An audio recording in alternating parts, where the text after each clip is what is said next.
नीतीश कुमार ने जब बिहार में जाति आधारित जनगणना कराई तो भाजपा को लगा कि नीतीश कुमार ने कौन सा बड़ा तीर मार लिया। अब क्या कर सकते हैं नीतीश कुमार। और जाति आधारित जनगणना जब हुई, उसके रिपोर्ट प्रकाशित हुए तो सबको लगा कि अब नीतीश कुमार बुरी तरीके से फंसते नजर आ रहे हैं। अब बिहार में जाति आधारित जनगणना हुई, 500 करोड़ रुपए खर्च हुए और उसके बाद नीतीश कुमार बुरी तरीके से घिर रहे हैं। तो नीतीश कुमार का इतना छोटा प्लान तो होगा नहीं। नीतीश कुमार ने बहुत सोच समझकर जाति आधारित जनगणना बिहार में कराई और बिहार जो है अब केंद्र बिंदु बनते जा रहा है। अब किस चीज का केंद्र बिंदु, वो हम आपको बताएंगे कि कैसे नीतीश कुमार ने जाति आधारित जनगणना कराई, उसके बाद रिपोर्ट प्रकाशित हुए, फिर नीतीश कुमार ने जातियों को आरक्षण दिया, आरक्षण का दायरा बढ़ाया, 50% से आरक्षण का दायरा 65% हो गया। और जब 65% हुआ तो सबको लगा कि नीतीश कुमार कोई बड़ा गेम कर गए। और अब वो गेम यूपी में, झारखंड में भाजपा के ऊपर भारी पड़ रहा है। अब यूपी में तो भाजपा की सरकार है और यूपी में शीतकालीन सत्र चल रहा है। शीतकालीन सत्र में जाति आधारित जनगणना की मांग हो रही है।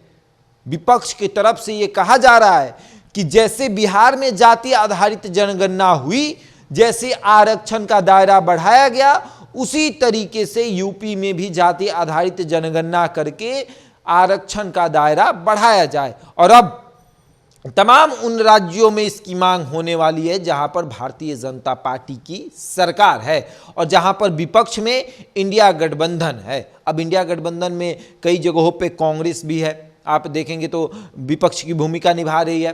कई जगहों पर क्षेत्रीय दल हैं जो इंडिया गठबंधन के हिस्सा हैं, तो वो तो मांग करेंगे। अब जैसे यूपी की बात कर ले, झारखंड की बात कर ले, बंगाल की बात कर ले, खास करके दिल्ली की बात कर ले, तो कई जगहों पर इंडिया गठबंधन वाले सरकार में है तो वो तो जाति आधारित जनगणना कराएंगे ही कराएंगे।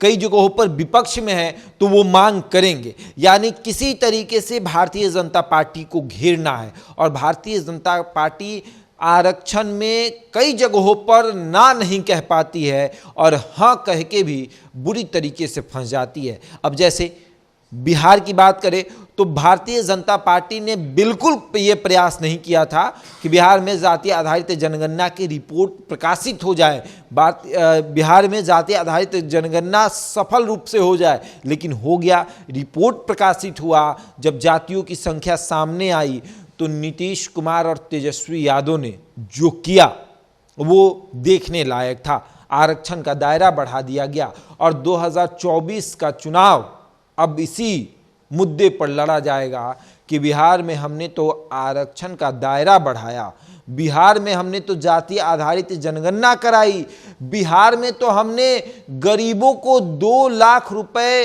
देने का वादा किया कि हर गरीब परिवार को 2 लाख रुपया देंगे। तो एक बहुत बड़ा मुद्दा हो जाएगा और बिहार ही बनेगा केंद्र बिंदु। नीतीश कुमार की भूमिका बहुत अहम होने वाली है। अब 2024 का लोकसभा चुनाव आप देखिएगा किस तरीके से बिहार से जो लड़ाई शुरू हुई है वो दिल्ली तक जाएगी। बहरहाल इस खबर में इतना ही। बने रहे हमारे साथ और देखते रहे द बिहारी टॉप।